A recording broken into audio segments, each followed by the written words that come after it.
शिक्षा का कोई कानून बनाना है, उदाहरण ले लो, उस बिल को सबसे पहले कहाँ भेजा जाता है बताएंगे?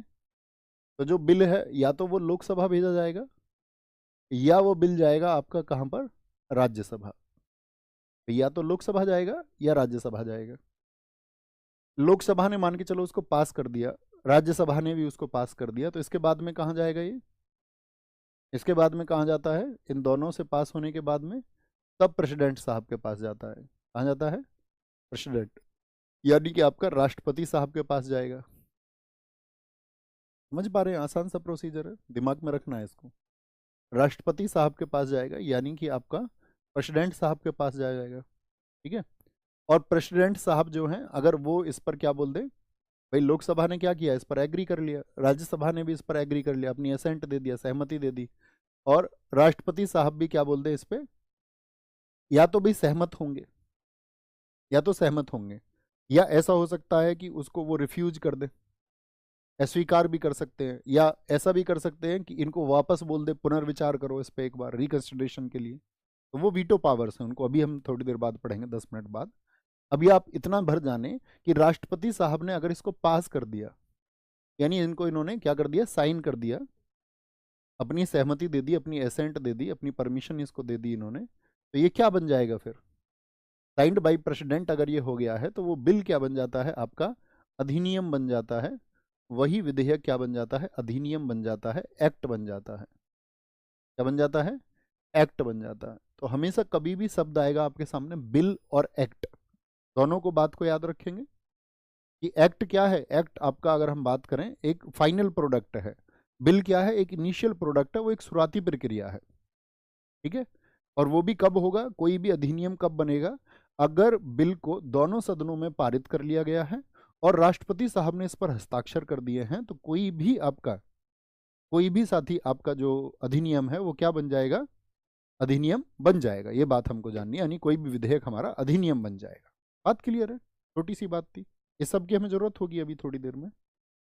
बहुत इंपॉर्टेंट है ये, क्योंकि जब राष्ट्रपति का अध्यादेश की हम बात करेंगे तो ये प्रक्रिया एकदम उलट हो जाएगी, एकदम उल्टी हो जाएगी। ठीक है। सर आवाज आपकी कम आ रही है, क्या आवाज कम आ रही है बताएंगे एक बार? एक बार सारे दोस्त बताएं। बहुत बढ़िया, शिव कठेरिया जी ने लिखा है जी 3 बार संयुक्त बैठक बुलाई गई है। हाँ जी भैया, विधेयक और विधायक में क्या अंतर है? देखो, विधेयक तो मैंने आपको समझा दिया कि सरकार जिस विषय पर कानून बनाना चाह रही है, तो उस कानून का जो लिखित मसौदा है, लिखित मसौदा यानी कि आपका जो रिटन ड्राफ्ट है उसका इनिशियली, शुरुआती रूप से, तो वो तो हो गया आपका विधेयक। और विधायक क्या होता है? विधायक तो साथी आपका विधानसभा या फिर आपका विधान परिषद के सदस्य को कहते हैं। ये तो एकदम से बहुत दूर की चीजें हैं दोनों ही।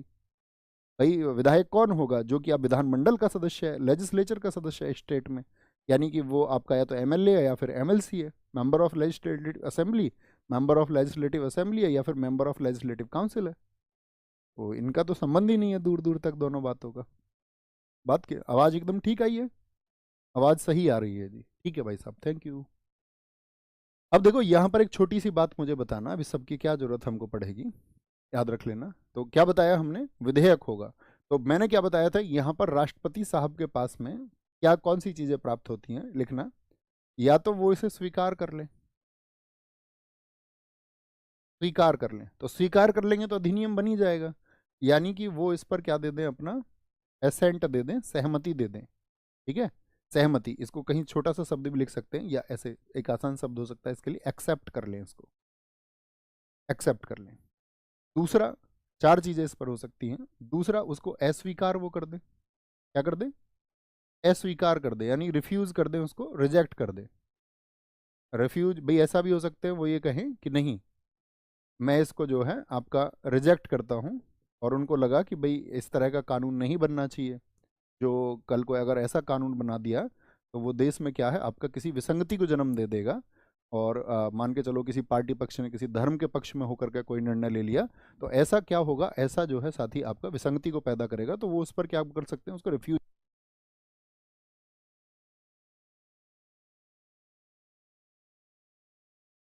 तो क्या बोलेंगे, या तो वो उसको स्वीकार कर लें या फिर अस्वीकार कर लें। तीसरी चीज, तीसरी चीज क्या है? पुनर्विचार के लिए भेज दें। पुनर्विचार के लिए, पुनर्विचार के लिए भेजना, पुनर्विचार के लिए भेजना, send for reconsideration, send for reconsideration, पुनर्विचार यानी फिर से आप इस पे विचार करें एक बार, कहाँ भेज दे वापस, उस सदन को जिस सदन से उनके पास पहुंचा है, लोकसभा या राज्यसभा, वो सेंड फॉर द रिकंसिडरेशन। चौथा पॉइंट क्या है इसमें, इसके बाद अगर उन्होंने, सदन ने आपका मान के चलो भाई पुनर्विचार कर लिया, और सदन क्या कर सकता है, जब सदन के पास वापस आएगा तो हो सकता है वो उसको देखें, पुनर्विचार करें और ये कहें कि हाँ इसमें ये कमियां हैं, ये इसके ड्रॉबैक्स हैं, इनको कम कर लेते हैं, और फिर राष्ट्रपति साहब के पास भेजें। एक तो ये चीज़ हो सकती है। दूसरी चीज़ क्या हो सकती है, ये दोनों सदन ये कहें कि भाई नहीं, ये एकदम से ठीक था और राष्ट्रपति साहब को ऐसा नहीं करना चाहिए था, इसको वापस भेज दें उनके पास भेज दें। तो यानी कि इसके बाद स्वीकृति के लिए राष्ट्रपति साहब बाध्य होंगे। फिर से आए तो इसके बाद फिर से आए तो स्वीकृति के लिए बाध्य होंगे। इसके बाद फिर से आए तो स्वीकृति के लिए क्या होंगे, वो बाध्य होंगे। क्या होंगे, बाध्य होंगे। ठीक है, bound bound to assent assent thereafter, bound to assent thereafter. इसके बाद सहमति के लिए क्या होंगे, आपका क्या होंगे, स्वीकृति के लिए वो या सहमति के लिए बाध्य हो जाएंगे। तो आप ये बात समझेंगे। अब एक क्वेश्चन नहीं आएगा आपके दिमाग में कि भाई अगर राष्ट्रपति साहब इसको पुनर्विचार के लिए भेज रहे थे और इन्होंने बिना किसी संशोधन के वापस भेज दिया, तो राष्ट्रपति साहब को इसको एक्सेप्ट करना पड़ेगा। तो फिर पुनर्विचार की शक्ति हमारे राष्ट्रपति को दी ही क्यों गई है भाई? फिर क्या फायदा हुआ पुनर्विचार का?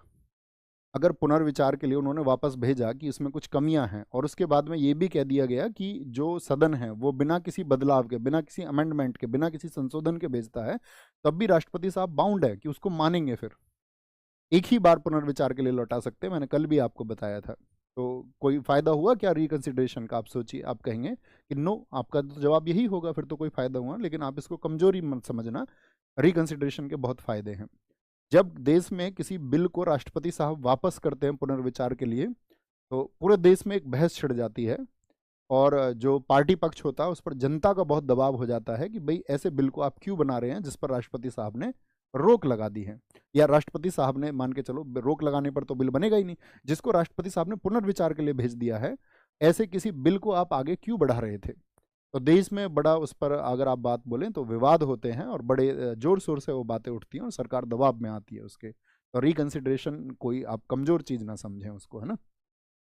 इसके बाद फिर से आए तो स्वीकृति के लिए क्या हो जाएंगे, बाध्य हो जाएंगे। लेकिन एक बात याद रख लेना, जैसे मैंने भेजा पुनर्विचार के लिए भेजना, ये यहाँ पर एक बात याद रख लेना, धन विधेयक को नहीं भेज सकते। क्योंकि धन विधेयक क्या होता है, जो मनी बिल है, या फिर जो आपका मनी बिल बोल दे या मनी ग्रांट, जितने भी बिल होते हैं, उसके लिए तो आपका साथी क्या करना पड़ता है उनको, आपका अगर हम बात करें प्री रिकमेंडेशन लेनी पड़ती है, अग्रिम सिफारिश लेनी पड़ती है राष्ट्रपति।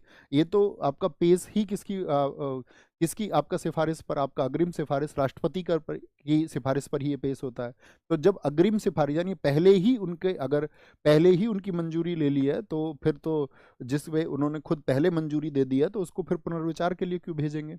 आप मान के चलिए आपने ये कह दिया कि ठीक है, हम आपका जो है, आपके 4 सदस्य थे घर में, हम सबका मत लिया जाता है कि हम सबको अपनी जो बहन की शादी है वो एक ऐसे घर में करनी चाहिए। तो हम सब ने अपना मत दे दिया, मान के चलो। तो अब फिर आपसे थोड़ी ना मत पूछा जाएगा बाद में कि भाई आप अपना मत रखें। तो यानी कि जिन चीज़ों पर राष्ट्रपति साहब पहले ही सिफारिश दे देते हैं, उन पर वो पुनर्विचार के लिए फिर से नहीं कह सकते, रिकंसिडरेशन के लिए नहीं कह सकते। बात क्लियर है? आसान सी बात थी। यानी कि याद रख लेना, धन विधेयक को नहीं भेज सकते पुनर्विचार के लिए। Money bill can't be send for reconsideration. आसान सी बात है। अब आएगा हमारा प्रोसेस क्या, अगला हमारे बात आती है आर्टिकल 123। भैया समझ में आया ना विधेयक किस तरह से पास होगा, राष्ट्रपति साहब के पास क्या शक्तियां हैं? थोड़ी सी समझ विकसित हुई, थोड़ी सी। या तो एक्सेप्ट कर लेंगे तो एक्ट बन ही जाएगा, अस्वीकार कर देंगे तो बनेगा ही नहीं। पुनर्विचार के लिए भेज देंगे तो क्या होगा, आपका वो सदन चाहे तो उसमें सुधार कर ले, करे ना करे, वापस भेजेगा तो फिर राष्ट्रपति साहब बाध्य हैं। थोड़ी चीजें थी। आर्टिकल 123 में क्या होता है, आपका अध्यादेश जारी करने की शक्ति। अधिधन आदेश, अध्यादेश जारी करने की शक्ति।